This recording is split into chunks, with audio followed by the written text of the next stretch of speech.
きてた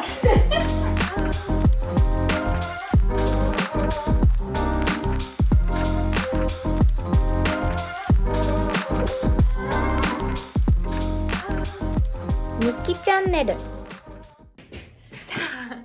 日記チャンネル始まるよ。後ろ向くときに首ひねった。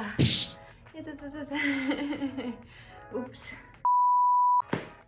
はい、というわけで日記チャンネル留学のすすめシリーズ第4弾始まります留学のすすめシリーズももう第4回になりますが、第1回ではオランダの大学ってぶっちゃけどうっていうのを導入編としてメリットデメリットを私の視点から、シェアしてる動画になりまして、5000回ぐらいも再生してくださってるのありがとうございます。第2回では国際性の鬼オランダということで、よりね詳しい大学のカリキュラムや学費について、お話をしております。第3回はオランダ留学生のドタバタ家探し奮闘記で家探しを苦労しましたよっていうお話を私の実体験とともにシェアしてきましたという3弾が続いて、この第4回で何をシェアしようかなって考えてたんですけど、今私がタイムリーで悩んでる大学進路か就職、このもう人生の分かれ目についてちょっとお話ししていけたらなと思っております。それでは行ってみよう。日記チャンネルまだまだ続くよ。というわけで、私はね今現在、University of Applied Science in Utrecht というオランダにある大学で経営学を専攻している4年生で、今論文を書いている最中で、今年の夏に、卒業予定をしております。でね、私の目の前にはこの卒業の後に就職っていう選択肢と修士課程に進むという2つの選択肢があります。ということで最近私は日系企業とかオランダの企業の求人情報だったりとか、オランダの修士課程マスターって呼ばれるんですけど、そのプログラムを見漁ってちょっとどうしようかなっていうので考えてる状況なんですけど、結構いろいろ知識が溜まってきて、それに加えて最近は DM とか YouTube のコメントなんかで海外大学からオランダの修士課程を取る、入りたい、転入したいっていう方々からコメントをいただくことがありまして、それについてもちょっとお答えできるような動画が撮れればなと思って今回は撮っております。でね、ちょっと私の、悩みとか、大学の進学について話す前に、ちょっとオランダの教育について、お話できればなと思います。っていうのもね、結構それ私の選択について結構大事になってくるパートなので、お話できたらなと思います。日記チャンネル登録してね。実はオランダの教育制度って世界的に評価されているってご存知でしたか？ちょっといきなり何の話じゃと思うと思うんですけど、例えばユニセフが調査している子どもの幸福度ランキングっていうのがあるんですけど、そこでオランダがなんと2020年と2025年で総合1位になっているらしいんですね。私これ全然知らなくて、なんでと思ってちょっと調べてたんですけど、そしたら驚愕の事実を知りまして、なんとね、オランダの小学校に宿題ってないんですよ。知ってました？私知らなくて、そりゃ宿題なかったら子供嬉しいわな、幸せになるわなと思って。で、さらに子供の意思を尊重する教育を何よりも、重視してるので、先生が黒板に書いたことをノートにこう写すみたいな教育ではなくて、もっとこうクラスメートと一緒に何かするとか遊ぶっていうのを教育制度として取り入れてるらしくて、そんなん知らんかったと思ってやってみたかったと思って。で、極めつけが個人と能力に合わせた教育、先ほどもちょろっと言ったんですけど、その個性尊重のおかげで高難度な受験競争がないんですってね。これがないって確かにそりゃストレスにならないよなって。やっぱり日本、韓国、中国って結構競争が激しくて、大学に入るのがそんな高難度な競争がないところなんてあるのって思ってたんですけど、それがなんとオランダだったんですね。私オランダの大学通ってるのに知らなかったっていう日記チャンネル。実は日本とオランダの教育制度がすごい違うっていうことを、私は高校生の時にお母さんからちょっと説明を受けて、でその時に見せられた図がこちら。私も最初これ見た時になんじゃこりゃと思ったんですけど、下の方に日本とオランダって書いてあるので、そこの日本の方を見てもらうとちょっと分かりやすいんですけど、日本の教育制度って、小学校があって中学校があって高校があって大学があるっていう、あとは大学院っていうのが最後にあって、こう一直線であることが分かると思うんですけど、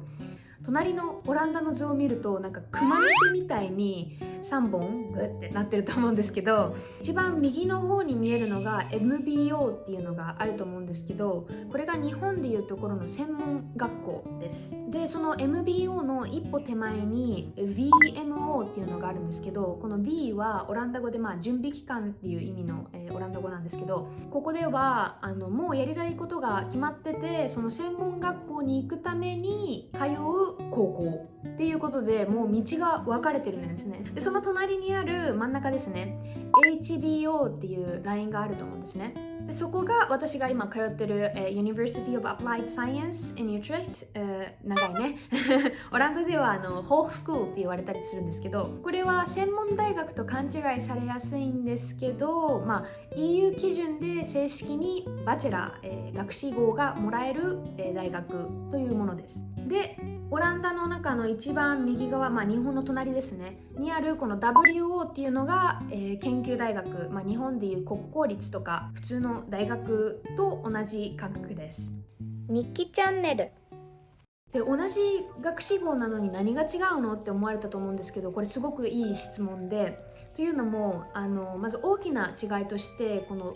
HBO 私が今通ってる大学と WO もっとリサーチの大学っていうのはまず期間が違うんですね。私の大学は4年生なんですけど WO は3年生です。3年でもう終わることができます。でこの1年エクストラで私の大学では何をしてるんだって話になるんですけど、この1年ではインターンシップだったりとか交換留学、私の場合はミュンヘン大学に交換留学を半年行きましたけど、実践的な学びがあるのが HBO で、WO 研究大学に行かれる方はその後マスター、修士課程ですねとか、あと PhD 博士課程ですね、この大学院の方向に行かれる方が、多いです。ここまででオランダの大学って結構選べるんだねっていうのが分かっていただければもう完璧です。でここからはオランダのマスター、修士課程を取る方法をお話ししていければなと思っております。日記チャンネルまだまだ続くよ。はい、ではここからはね、オランダの例えば私みたいな HBO に通ってる私がマスターを取る方法と、海外の大学生、日本だったりとかオーストラリアとかアメリカとか、オランダ以外の国からオランダのマスターを取りたい方が取る方法について、2つについてお話ししていければなと思います。というのが、私がオランダでマスター、修士課程を取る方法と、海外大学からオランダに来てマスターを取るための書類とか手順って結構似てるところがあるので、一緒に説明すると分かりやすいかなと思っております。でまず先ほどの画像をもう一度見てほしいんですけど、ちなみに私が今いるのがもう一度 HBO っていうこの熊の手の真ん中の部分ですねで私の場合はそのまま専門職修士っていう1個上のマスターに行くことができるんですけど、現在私は今 WO 研究大学のマスターに行くことをちょっと検討しているんですね。で理由としては、まず単純に経営学のちょっと理論を深掘りしたいなっていうのがありまして、私の大学はもうちょっと実践的な学びだったりとかインターンシップがあるっていうこともそうなんですけど、理論よりも実践の割合が多いんですね。なのでちょっと理論を深掘りしたいなっていう私には、その WO のマスターちょっと分かりづらいけどマスターの方が、合ってるかなっていうのと、あとは単純に就職にすごく有利になります。例えばオランダ人で HBO 今ここの実践式の、学士号を取られた方が就職する際って結構簡単で、なんでかっていうともうインターンシップでもうコネクションができてたりとか実践形式の学びを、してるわけなので、もうすぐに採用して働けるっていう環境にあるわけなんですよね。でしかもそこでオランダ人だとオランダ語も喋れるし英語も喋れるし、人によっては第三言語で話せるっていうことで、もう結構ハイスペックで学習を終えて就職できるのであまり問題はないんですけど、私みたいなインターナショナルでこの HBO に来ると、実践経験が分かる、すぐに会社で働けるけど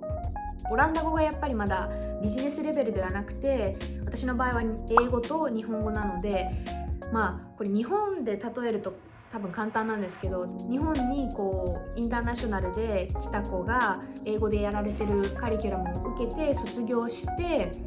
で就職するってなった時に、やっぱ日本語が喋れないと就職ってやっぱ普通の日本人の子と比べて圧倒的にねやっぱ変わってくるじゃないですかっていうのがあって、そう私もそこになるとさすがにオランダ人には負けちゃうというか、あんまり強くないよねっていうのでマスターを取ることを検討してますね。であとは一度ね働き始めて引っ越ししたりとか家買ったりとか子供ができたりとかすると、もうそこからね戻ってまたマスターやるかってなるとすごい難しいと思うので、なんか後から後悔したくないな、やっとけばよかったって思いたくないなっていうのが少しやっぱ怖くて、正直なところ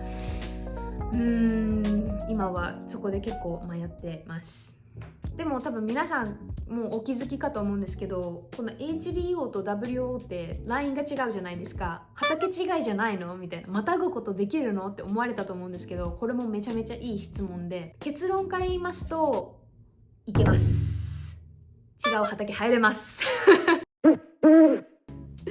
でもそのままスッとはいけません。っていうのももうすでに何度かお話ししたと思うんですけど、その実務寄りの HBO と研究寄りの、WO っていうので WO に行きたいってなると WO 側からすると、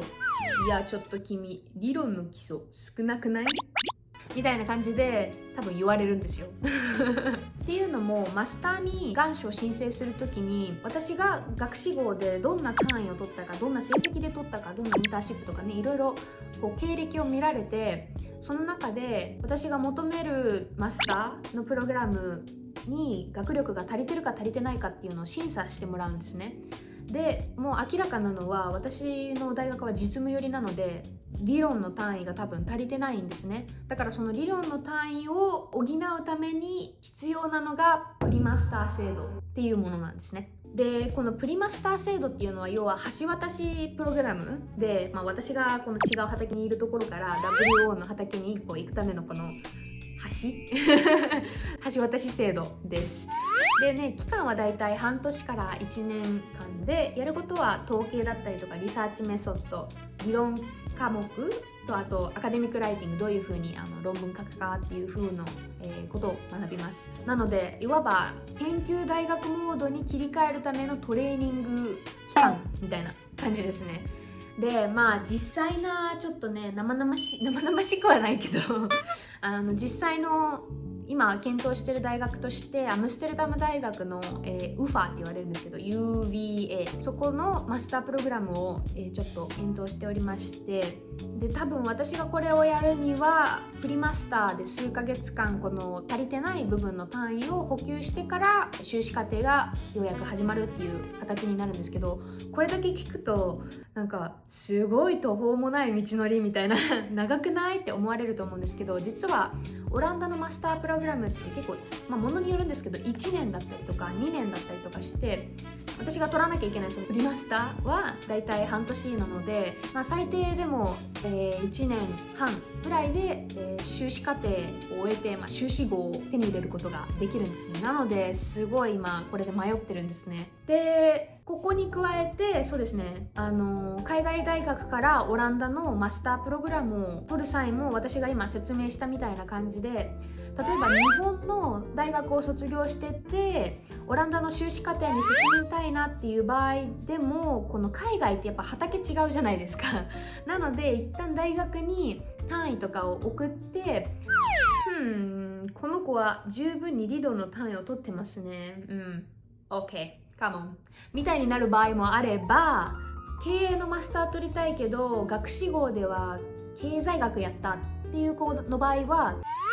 この子理論は十分だけど経営学の基礎足りてなくないっ君経営学の基礎をちょっと学んできてっていう風になってプリマスターを勧められるっていう場合があるんですね。なので私の場合は多分理論が足りてないんですけど、他の子の場合はまあものによるんですよね。ちょっと畑が違う時にじゃあ君経営の知識ちょっと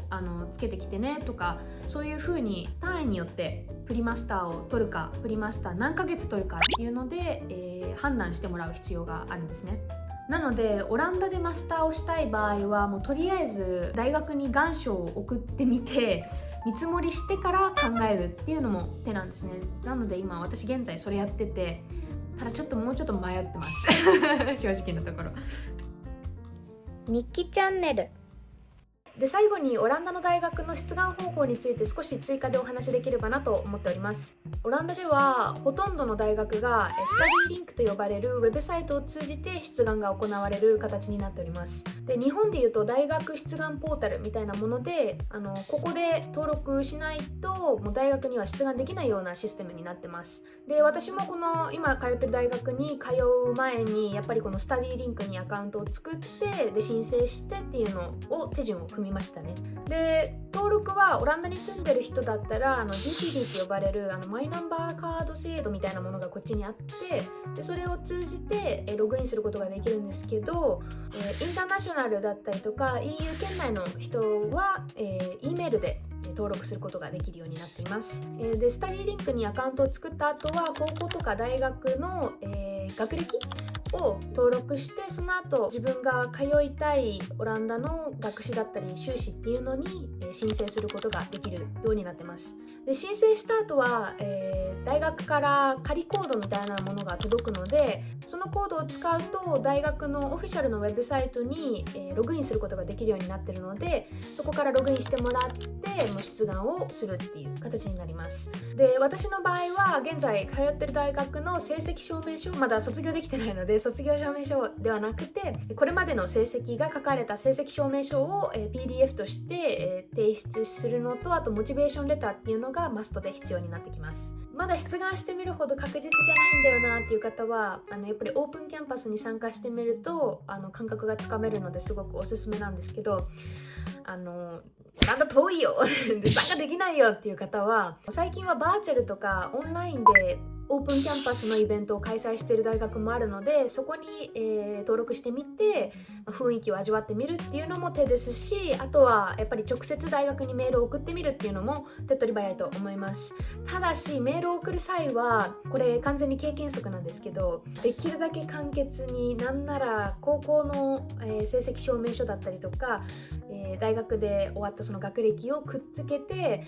もうイエスかノーかでできるだけ答えられるような質問をしていただくと返信が返ってきやすいと思います。